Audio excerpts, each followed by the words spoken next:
Pero sí, ahora, la otra parte es que las encuestas de salida ciertamente no son el resultado de la elección. Alguien estaba haciendo aquí una observación vía las redes sociales de que no podemos asegurar nada porque eso no vale, porque lo que cuentan son los votos y estoy totalmente de acuerdo. Sí, cómo no. Pero regularmente las tendencias que se manifiestan en las encuestas de salida reflejan mucho el sentido de la votación final por la muy simple y sencilla razón de que una vez que la gente ha salido de la urna, pues no le causa ninguna comezón decir por quién ha votado. Y el que no lo quiere decir, pues no lo dice, son absolutamente voluntarias y no tiene mayor coerción, pero generalmente reflejan el resultado final de la elección. Por lo pronto hoy sabemos que la encuesta de salida va más bien desfavoreciendo a la candidata oficial. Y que pareciera ser que es una tendencia que difícilmente se va a revertir. No sabemos, eso lo veremos en las siguientes horas. Pero bueno, ya tenemos aquí a nuestros dos invitados. Bien instalados, Roberto Benavides, que ustedes conocerán, viejo militante de la universidad, también sindicalista, ha participado, llegó a ser también candidato a la gubernatura en la anterior, ¿verdad? 2003 por el PRD. Y tenemos también al maestro Javier Serna, director de teatro, maestro también de la Facultad de Filosofía y Letras de la Universidad de Nuevo León. Entonces, aunque como tenemos muchos invitados, incluso aquí esperando, aquí tenemos a María de Los Ángeles Posas, bueno, Delia se va a seguir incorporando con nosotros, Delia Weber, ya llegó también nuestro amigo Edilberto Cervantes, por allá anda Claudio Tapia, en fin, hay varios esperando el cierre, el acercamiento del cierre de la elección. Y bueno, para entrar en materia, aunque son, decía, dos temas aparentemente diferentes, hemos querido también hacer este ejercicio interdisciplinario, multidisciplinario, de lo que significa una novedad en el proceso electoral, que es el involucramiento de sectores que anteriormente estaban muy desencantados y que pues parecería que el nivel de interés ha elevado la participación y sobre todo el nivel de plática, de discusión en cada uno de sus circuitos. A ver, yo quisiera empezar con Javier Serna. Javier, ¿tú cómo has percibido desde la parte que tiene que ver con el gremio de artistas? ¿Qué tanto ha respondido este surgimiento de una tercera candidatura diferente a lo existente, por decirlo así? Pues básicamente con grandes sorpresas y diferencias, porque me llama mucho la atención que no me había sucedido nunca antes, que muchos de mis alumnos jóvenes me hablan para preguntar mi opinión acerca de este proceso electoral y cómo se está dando, ¿no? Yo creo que ese es un indicativo muy positivo, ¿no? Porque existía esta inercia sobre los partidos oficiales que desgraciadamente nos han llevado a lo que nos han llevado, ¿no? Y en este momento, como un señalamiento, como un signo semiótico importante, está esta participación de los jóvenes que quieren realmente no solamente participar, sino hacerlo correctamente, ¿no? Con una conciencia política, desde el área que les corresponde, que en este caso es lo cultural y específicamente el teatro, ¿no? Entonces, muy bien, muy bien. Tus compañeros teatreros, por decirlo así, cariñosamente, ¿cómo han reaccionado a la luz de esta novedad, de un candidato independiente por un lado, pero sobre todo con un grado de competitividad que no conocíamos? Yo había tenido algunas discusiones con algunos de los teatreros aquí en Nuevo León, porque todas estas, bueno, pues tonterías, no lo puedo decir de otra manera, de los candidatos, de invitar a los gremios y ofrecerles una cena y buscar votos para sus partidos, a mí es algo que me disgustó siempre, pero específicamente en este momento de la historia de nuestro país, muchísimo más, ¿no? Entonces, poco a poco Parecía acarreo, no era un protocolo así como se Es- hacía con otros sectores, ¿no? Sí, Como es se- acarreo. es acarreo. Entonces yo tenía discusiones esta temporada específicamente con ellos, diciéndoles, bueno, a ver, si el presidente de la República está declarando que va a recortar 4,000 millones de pesos al área de la cultura, si están sucediendo todos estos indicativos de que somos menos que cero en la participación del movimiento cultural nacional en términos de política, ¿por qué demonios vamos a dejarnos acarrear y por qué diablos vamos a participar de algo que no ha funcionado nunca? Porque gane el partido que gane, la cultura y el teatro específicamente sigue donde sigue, ¿no? En esta ocasión, yo lo que propongo o lo que les estaba proponiendo es, vamos a elaborar un proyecto cultural y luego vamos a invitarlos nosotros a ellos, porque realmente los que hacemos el trabajo somos nosotros, ¿no? Y vamos a ver de qué manera podemos negociar nuestra participación dentro de la política, tomando en cuenta que con todo el desprestigio que el teatro pueda tener, el teatro nace y sigue siendo un arte político, ¿no? El arte nace presentándose a una polis y argumentando problemáticas de una sociedad muy concreta y muy específica. Ustedes hacen el teatro y los políticos hacen otro tipo de teatro. A ver, Roberto, tú que eres Menos teatrero. sobreviviente de la generación aquella de los 70, ¿no? De las luchas universitarias, dirigente estudiantil en la época de la autonomía, post 68 y todo lo que significaba esto. Y luego incorporado al proceso de la reforma política, ya hablamos de tu participación como en la candidatura a la gobernatura. A muchos los que hemos seguido una ruta parecida nos hubiera gustado desde luego que la incursión de una tercera opción que le hiciera frente al bipartidismo hubiera provenido de este grupo de gente como que tiene una trayectoria más honorable o más de izquierda o más comprometida y no tanto de lo que se le achaca los malquerientes del Bronco de su tradición priista, etcétera. ¿Cómo ves tú y tu generación este asunto de que la izquierda se queda relegada y tienen que ser aquellos que hicieron un tipo de actividad primero dentro del sistema y ahora se legitiman enfrentando a ese mismo sistema que fue quien los proveyó de las relaciones, de los recursos, de la infraestructura que hoy tienen? Mira, No sé si está muy larga la pregunta, pero tú me dirás. está No, claro. hay tiempo. Tenemos claro. hasta las 12 de la noche, cabrón. No, está claro.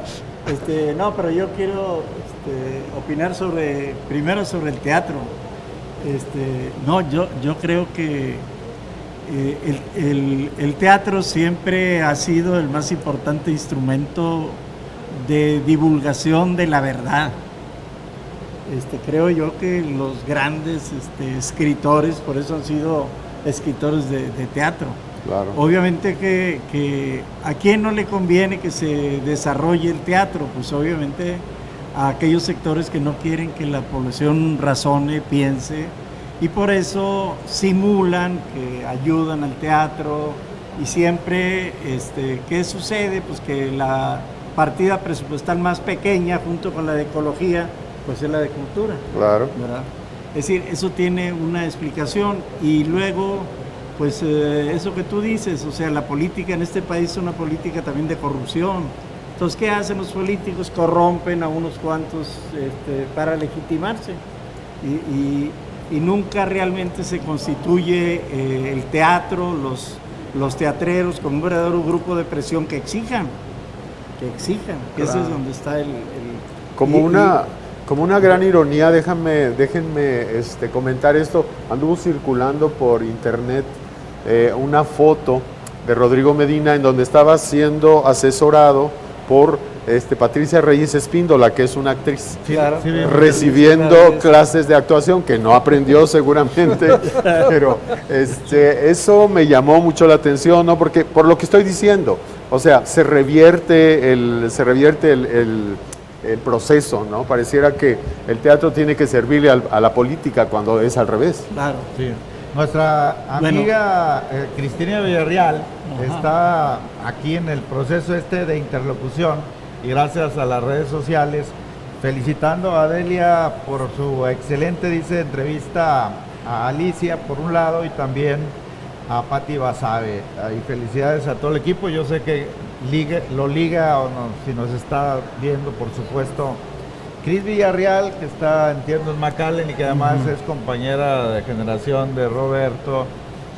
Le mandamos un saludo hasta allá. Yo me imagino que sigue todavía allá en McAllen. Sí, y que forma parte un poco de ese espíritu, ¿no?, al que ustedes se forjaron, de construcción de un mundo alternativo realmente comprometido con la causa, primero como abogado, teatrero, es decir, había un espíritu de convicción de todo lo que tenía que ver con el desarrollo de su profesión y del saber y del conocimiento mucho más fuerte que el que veíamos en otro tipo de grupos. Y esto es muy manifiesto en grupos que pertenecían, yo le digo, para no meterme en muchas honduras, en grupos justicieros, que yo creo que es lo que prevalece hoy. Si algún espíritu puede estar agrupando a esto que los malquerientes del Bronco llaman el populismo, ¿no?, o el riesgo del populismo, es en el fondo un espíritu justiciero, es decir, que se le haga justicia a los más desposeídos y que se revierta el proceso de la galopante corrupción o ocultamiento del manejo de las finanzas y la honestidad, ¿no? Esta generación, ¿hay alguna generación perdida por allá? Parecería que sí, hay un nuevo oleaje como el que hubo en aquel momento. Pues mira, yo creo, ya regresando a tu pregunta, yo creo que el surgimiento del Bronco va a hacer mucho bien a la política. O sea, de alguna manera va a legitimar que a través de la actividad política, de la acción política, las cosas pueden cambiar. Creo que independientemente de especulaciones que se puedan hacer acerca de si es una conspiración de una parte del PRI o de que si son los empresarios los que están detrás, el hecho real es que ha logrado de alguna manera catalizar el descontento que hay en el seno de la sociedad, sobre todo de los sectores medios. ¿Te acuerdas cuando Cuauhtémoc Cárdenas decían que era el Frankenstein del sistema, ¿no? Sí, así es. Entonces, creo yo que por eso la acción del Bronco es una acción positiva. Creo que ha legitimado la política como instrumento para cambiar las cosas y que independientemente de que pueda ganar o perder, de que le puedan hacer fraude o no fraude, el hecho es que su irrupción en el escenario es una irrupción positiva. Que los candidatos, como yo lo he escrito muchas veces, los candidatos de los partidos de izquierda, pues no fueron capaces de atraer ese descontento.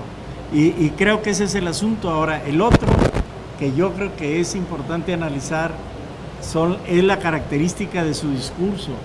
O sea, él no se pone en el eje esa izquierda-derecha. O sea, su discurso tiene otro eje, otro parámetro que no tiene nada que ver con izquierda-derecha. Tiene más bien que ver con todo lo que el neoliberalismo ha generado.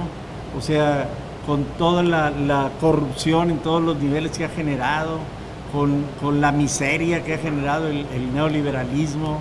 O sea, es decir, ese discurso que es importante analizarlo, creo, con el discurso que él le ha llegado a la gente, ¿verdad? Porque no es solamente pues su personalidad, ¿verdad? Porque alguna gente dice, no, pues es la personalidad.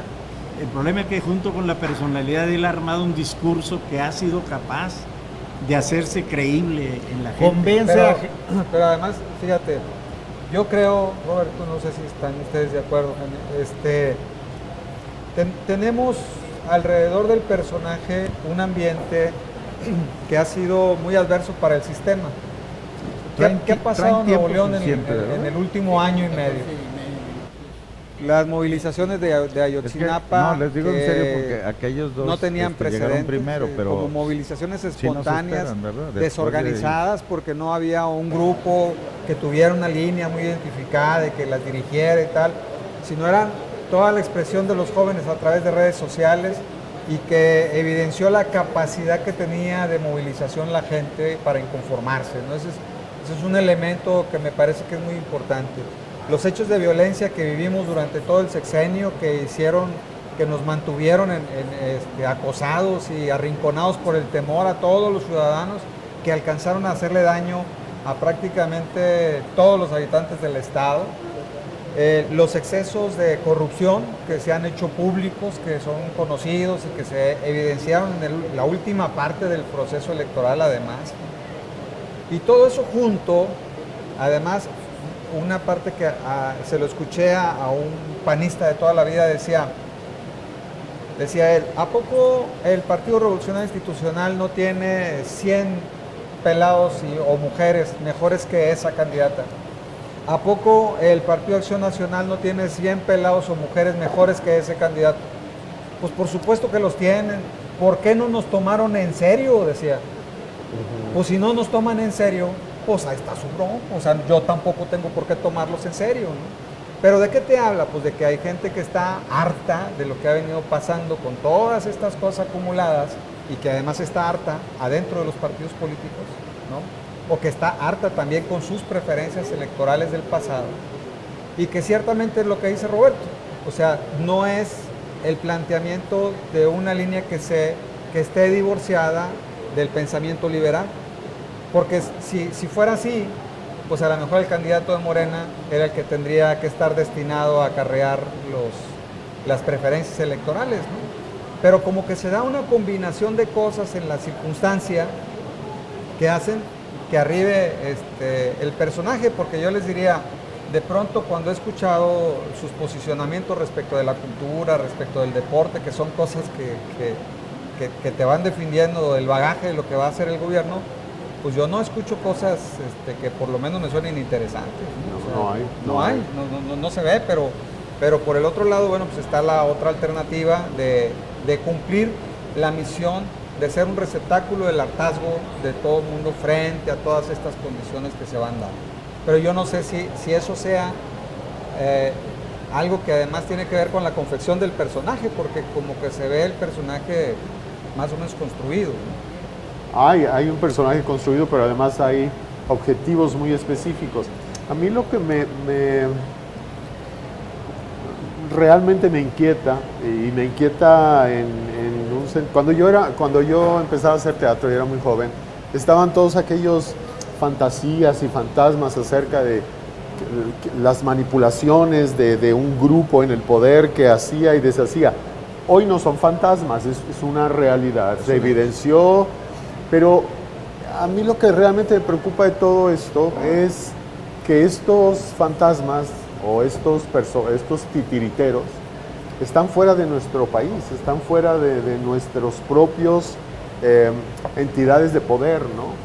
Y los compromisos en un sistema neoliberal con esas entidades, con esas potencias mundiales, en donde el tercer mundo está condenado a ser el tercer mundo para siempre, la maquiladora de estas grandes potencias.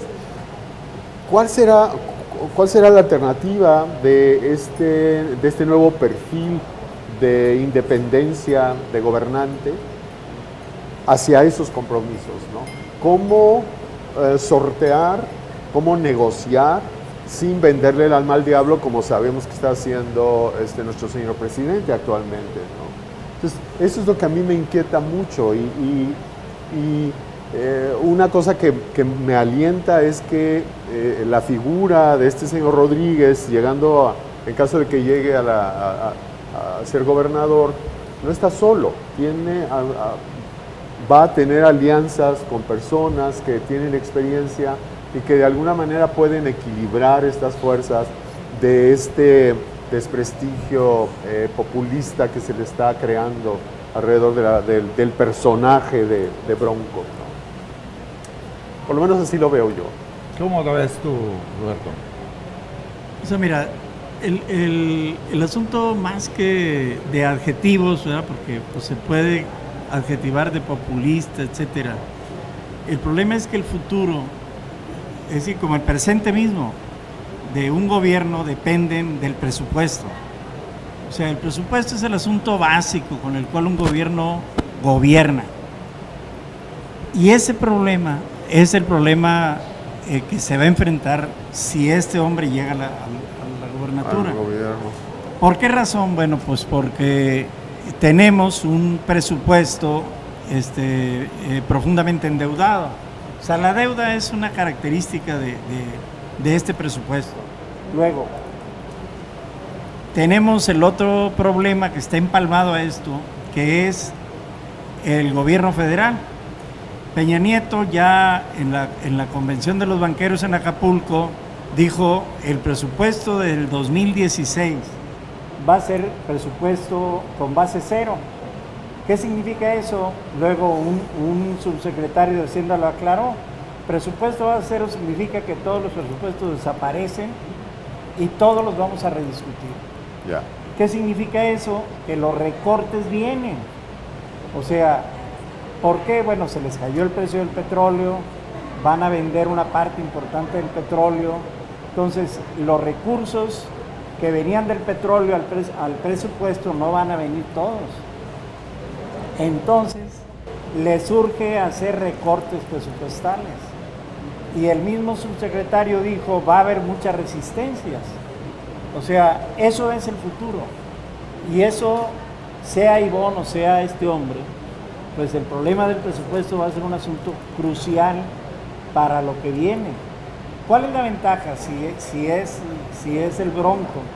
Bueno, que puede haber posibilidades de hacerle una auditoría a Medina y revisarle con una auditoría ciudadana, pues a dónde fueron a parar todos los recursos que él pidió prestados, porque el endeudamiento en su gobierno es muy alto. Y eso, con un gobierno como el de Medina, le puede ser exigible. Pero creo que un asunto fundamental que incluso yo le he reclamado al candidato de Morena, que ha estado ajeno en este debate de los gobernadores, es la discusión del presupuesto. O sea, ese tema no se tocó durante toda la campaña, que es un tema crucial para la política. Entonces yo creo que por ahí pues viene uno de los problemas que van a enfrentar. Claro. Que le ponían atención al tema presupuestal y me llamaba mucho la atención que el esfuerzo de todos los que se pronunciaban alrededor de eso tenía que ver con ahorros. Esto que dices tú, o sea, vamos a bajarle al gasto, ¿no? O sea, vienen recortes, cuando en realidad lo que tenían que ver es pues a dónde se fue el dinero, ¿no? Y luego a partir de ahí ver si esa salida fue legítima o no, y entonces expulgar a ver qué se puede recuperar y qué no se puede recuperar. Pero no, estaban hablando de que había que hacer recortes en cosas que se consideraban banales o que no eran áreas de interés para poder invertir, ¿no? Pero el tema es que sí le pusieron atención, pero no hay cosas claras alrededor de eso. O sea, por más que tú lo señales, pues ¿de dónde demonios tienes información? Porque hay dos tipos de deuda. Una es esta deuda histórica que conocemos, las que se contraen por programas específicos, por el endeudamiento, digamos, natural.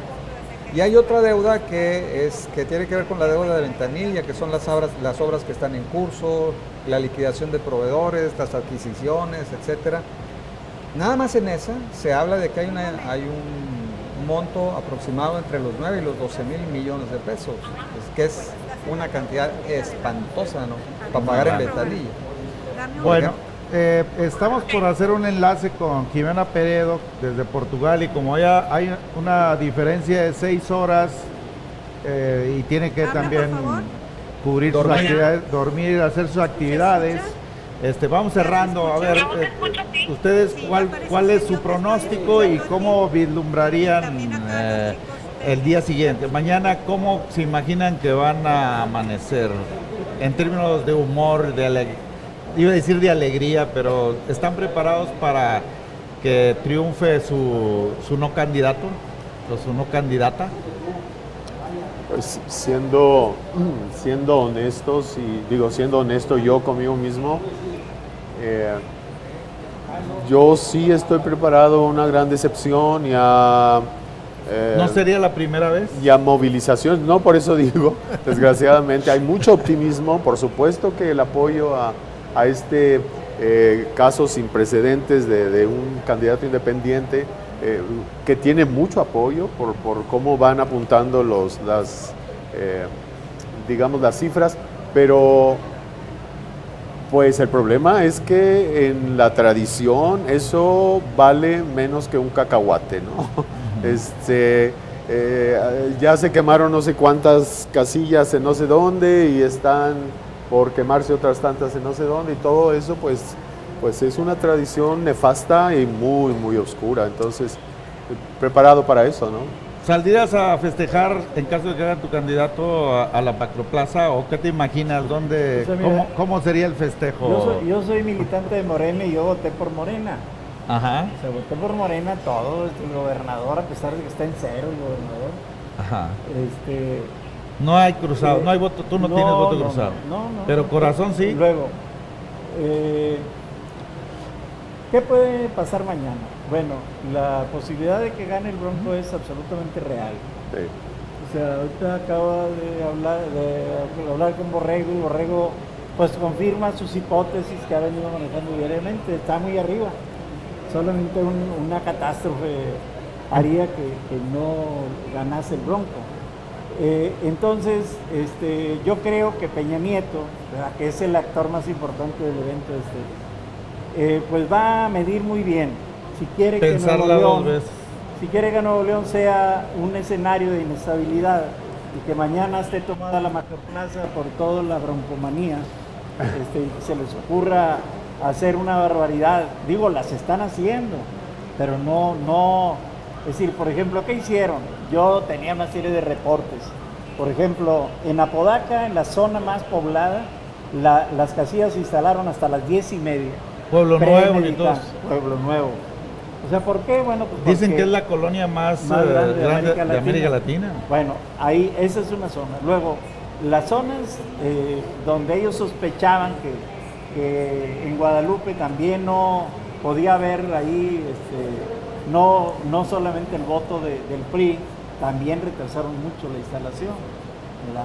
Entonces sí, por supuesto que van a hacer su esfuerzo para intentar, pues de alguna manera Fraude, ¿no? que Ivonne sea la candidata, Que se- cosa que me va a parecer muy difícil para ellos hacerlo, incluso porque algunas encuestas dicen que Felipe está en segundo lugar. Además el ¿verdad? factor externo, es decir, el caso de Nuevo León ha llamado la atención, hay muchos corresponsales que Sí. están incluso físicamente presentes hoy en la elección. Así es, entonces yo creo que van a pensarle mucho acerca de qué van a hacer. Y creo que Peña Nieto pues no le caería mal que un candidato independiente ganara, porque eso lo pondría en otra dimensión a nivel internacional cuando tiene incendiados 4 estados del país, ¿verdad? Entonces yo creo que esos factores pues van a estar mañana o hoy mismo en la noche en la valoración que ellos van a realizar. El mismo Jorge Ramos está al pendiente, creo que la plataforma global está muy, muy al pendiente de estas elecciones, ¿no? Yo creo que es muy El importante. factor externo que se llama Sí. ahora, ¿no? Es decir, en este proceso que tú mencionabas, Roberto, de globalización, el factor externo, desde luego, el que tiene que ver con los mexicanos en Estados Unidos, representados por periodistas como Jorge Ramos, llaman mucho la atención. O Sí, están sí, jugando cada vez una presencia, una preeminencia que no tenían anteriormente, ¿no? Sí, una presión, de alguna manera son grupos de presión internacionales que también están aquí jugando un Y el papel. propio Jorge Ramos hizo una acusación directa muy dura sobre Enrique. Entonces no, Muy dura y tampoco muy no cierta, ¿no? Sí, bueno, aparte, no le Sí. convendría armarle un Bueno, escándalo. está toda esta campaña, ¿no?, de quitarle a Peña Nieto el Congreso, ¿no?, para poder proceder a todas las pendientes que hay ahorita en relación a las fechorías como la Casa Blanca y eso, ¿no? Todo eso está ahí funcionando. Bueno, pues agradecemos aquí la presencia de Roberto Benavides, de Javier Serna. Los invitamos a que se queden con nosotros. Vamos a seguir recibiendo al resto de los invitados, pero ustedes no solo aquí para ver resultados, también los invitamos a que vuelvan a colaborar si es que tienen tiempo de estar un buen rato más con nosotros para seguir con la dinámica con la que hemos llevado a cabo el desarrollo. Bueno, no, pues yo de mi parte, gracias por haberme dado aquí Igual. la oportunidad de emitir opiniones. Al contrario, gracias Igual, por muchísimas gracias. abrir esta interlocución.